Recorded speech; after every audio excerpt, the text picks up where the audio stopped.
Hi, my name is John. I'm one of the Media to Movement coaches, and I help in the area of marketing. I'm also the owner of Kavanaugh Media. We work in over 78 different countries, helping teams use social media to find seekers. And I'm excited to work with you and your team to help you find those people that the Holy Spirit is working on in your context. As we get started, it's a little bit like learning another language. There are certain terms and certain things that you'll hear a lot. I want to go through those just to kind of help you understand what they are. The first term is the idea of an A-B test.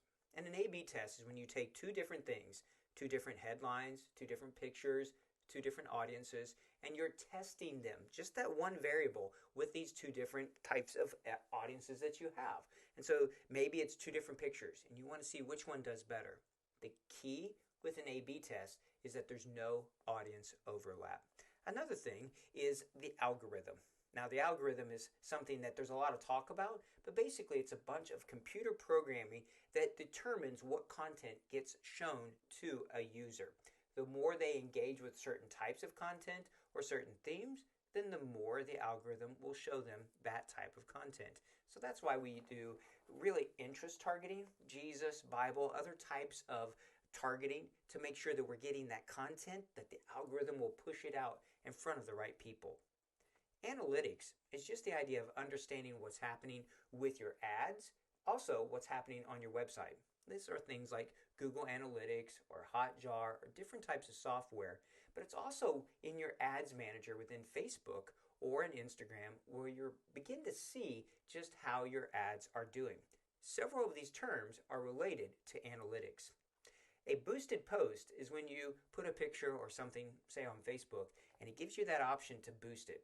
Don't do that. It's only accomplishing one objective, and yet there's many different objectives that you can do once you learn how to use the Facebook Ads Manager to run ads on Facebook and or Instagram.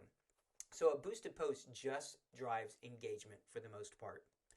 A click-through ratio, the CTR, or the link click-through, is really an important metric. This is part of your analytics, and this is telling you, using a percentage, how many people who saw the ad clicked on it to go to your evangelistic website.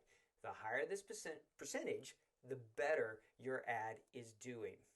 The copy and the primary text are on the ad or the post. Those are the words, the sentences. You have the copy, the headline, and then you also have the creative.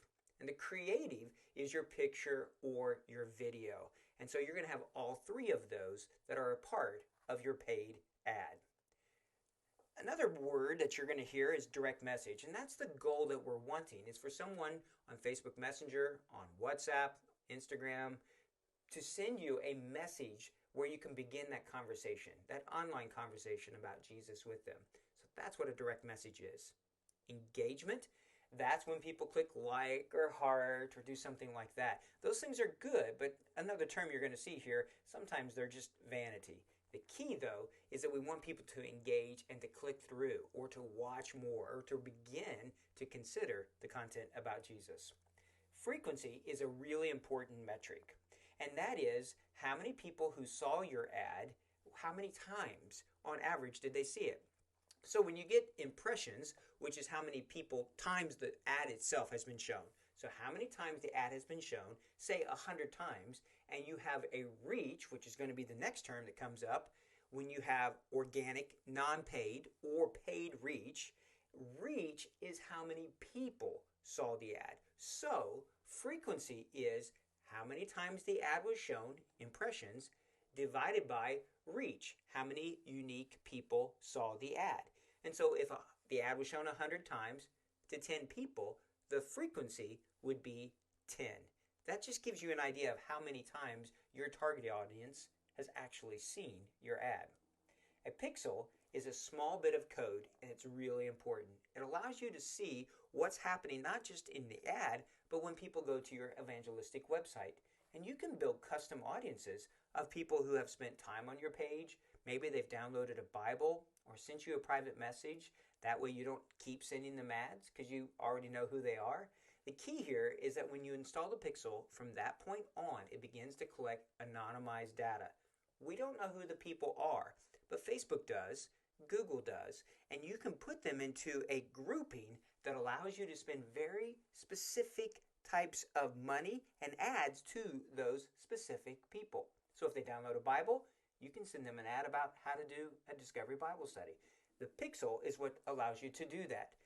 We've already talked about reach. That's how many unique users. Retargeting is how you use that pixel. That's when you can send an ad to somebody who's done something. So once the pixel, which is that small little bit of code, is on your site, now you can retarget them. If you've ever been shopping on Amazon and you didn't buy something and then you see an ad for that same exact thing someplace else, that's retargeting. It's just giving them an opportunity to think more about the subject or the theme that you've been using your social media ads to talk to them about.